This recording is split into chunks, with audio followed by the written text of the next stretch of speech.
I'm Jim Price, and this month we're going to play What If. This series is inspired by the Marvel series currently airing on Disney+, where a single decision creates a branched reality with an entirely different outcome. I wanted to do this series because I find certain development decisions to be very interesting, as they could have far-reaching implications. For example, in a future episode, we'll look at what if power counters were included in the core set, which would have massive changes to the core set as we know it. An even greater question would be, what if everyone saw yesterday's announcement about custom content? But for the kickoff episode, I wanted to keep things fairly self-contained. What if Ghost cared about having 3 cards or less rather than 2? The Ghost mechanism is dependent on having X or fewer cards in your hand, and these abilities are binary. They trigger or they don't. With the exception of Make Contact, X is 2, but there's a subtle difference there. With a card like Shady Deal, the card itself can be the 3rd card because once you play it, you have 2 cards in hand. Make Contact is different, however, as it must be the last card, so there's a difference of 2. But we'll get to Make Contact later. So why is X 2? Honestly, I have no idea. Maybe other X values were tried. Maybe they weren't.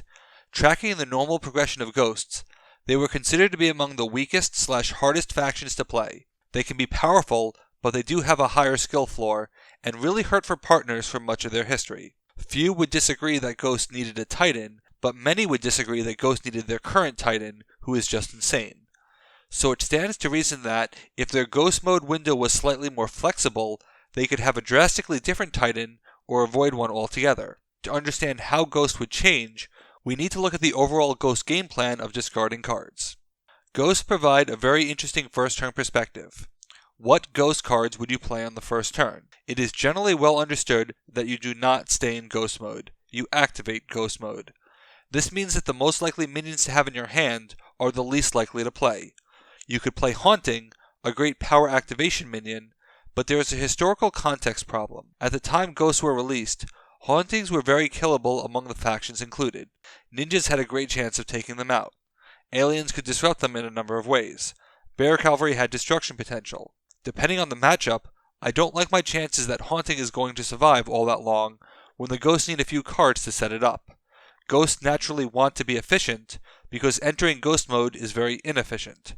This means timing your discards well and exploiting other players' power. So that leaves Spectre as freely playable, but that's also your highest power, and rarely do I lead with the leader unless it has an engine ability, which Spectre doesn't, not in a traditional sense. So there's a real chance of drawing 2 to start the game, because the only action I'd really play on turn 1 is Door to the Beyond, another great power activation card. But if Ghost did allow 3 cards, then I could play a Ghost, even as a waste, or my partner minion, and immediately play Shady Deal for 1 VP. I view Shady Deal as an inevitability for Ghosts, in all honesty, but I wouldn't Ghost, discard a card, then Shady Deal to start the game. But it allows for a Shady Deal to be super shady, starting the game off with a VP.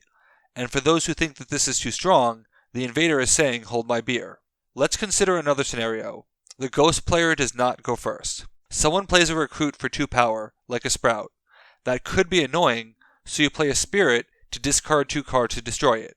One of the cards discarded is Spectre, a card that makes sense to discard. This leaves you with 2 cards in your hand, and maybe you play an action. That brings you down to 1 card, and back up to 3 with your draw. To play Spectre from the discard pile, which is generally a good thing, you would need the perfect action to get you down to 2 cards, and the action has to be played first. Given that the Ghosts have Incorporeal as a double feature, which doesn't want to be the first action, this can feel inflexible. Instead, you could play Spectre first, then any action to follow. Given the high number of deferred actions in the Ghost deck, this is very likely. But some may point out, playing Spectre as your burst minion on turn 2 is not advisable. And that's true. The problem is, with drawing 2 cards being mandatory, you need to play the perfect combination of minion and action each turn in order to keep pace so that a future action play can open up Spectre. And this requires considerable luck, especially for the Ghosts and their deferred actions, many of which you won't play until the mid-game.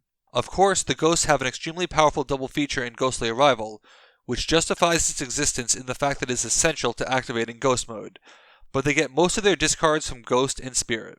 And Spirit is great if the math lines up, especially as global destruction.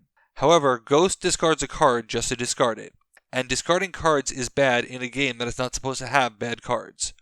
Would you discard minions? That is playing with fate, as minions are guaranteed plays to reduce your hand size, and the ghost minions themselves facilitate the discard, so discarding them is ill-advised. But what about the actions? The powerful cards like Shady Deal, The Dead Rise, Door to the Beyond, Ghostly Arrival, you'd never discard those.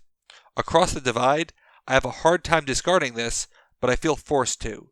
Most of the time I will discard Incorporeal if I feel it won't be needed, and make contact because it may not be worth it. Sometimes I discard Seance, but Seance is supposed to be a regeneration card, so that feels against the grain. Having one more card that you can have in your hand goes a long way, because there aren't a lot of discard targets, and it can alleviate a ghost discard, which is just a bad ability. Speaking of Seance, this card hasn't aged well at all. It feels overly restrictive as a single feature, when the Mage double feature Recover Arcane Wisdom does the same thing, with no restriction. By requiring 2 cards up front, Seance is in the unfortunate position of being the odd card out when it comes to discarding, but also being the card to recover from the discard. But let's assume it was 3 cards or less. What would this do? The cap of 5 cards doesn't change, which is good. It becomes Mystic Studies at worst, which makes sense given that it's a single feature. When you need to slightly improve your odds, you can do that, and it still allows the ability to scale in power to your hand size.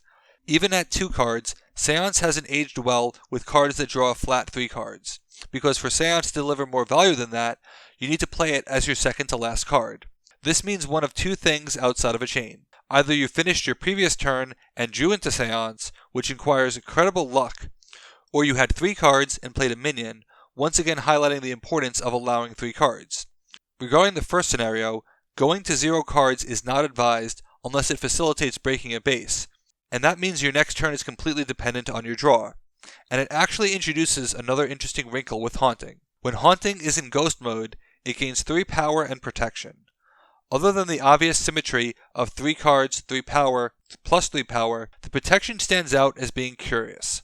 Under what circumstance would this matter? Protection rarely matters on your turn.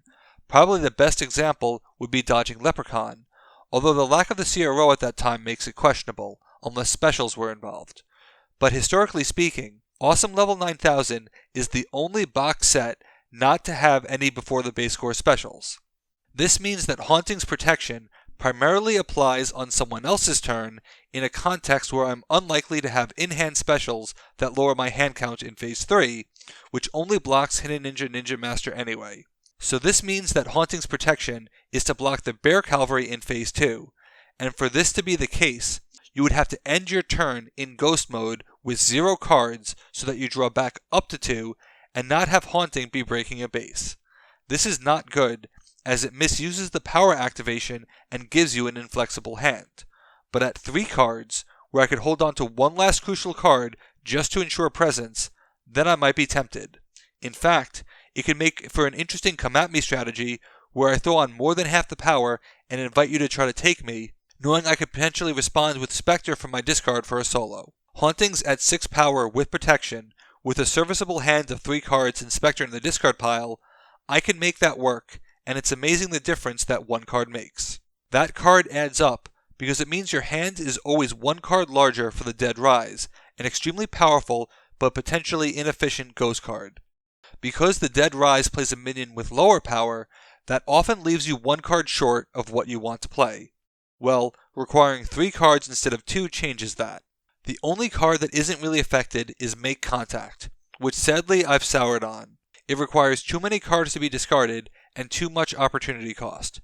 There aren't great leaders to target anyway to make use of the uncapped power potential. Steam Queen? No thanks. Venus Mantrap? Potentially, but then I'm losing my prime discard fodder in Ghosts. General Ivan?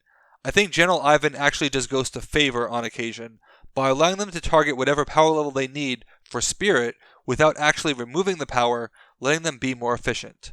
It's tough for me to speculate on how Make Contact changes, because it's still the last card in your hand.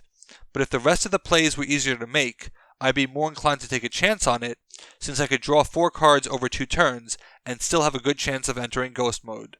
The dynamics of the game allow for a simple numerical change to have a great impact on the Ghosts, and I truly wonder if they'd even need a Titan because of their plays that become that much easier and less dependent on luck of the draw. It's hard to imagine this change being stronger than the very existence of Cream Puff Man, so it would certainly be acceptable in terms of balance. How do you think Ghost would be impacted by allowing 3 cards? Let me know in the comments.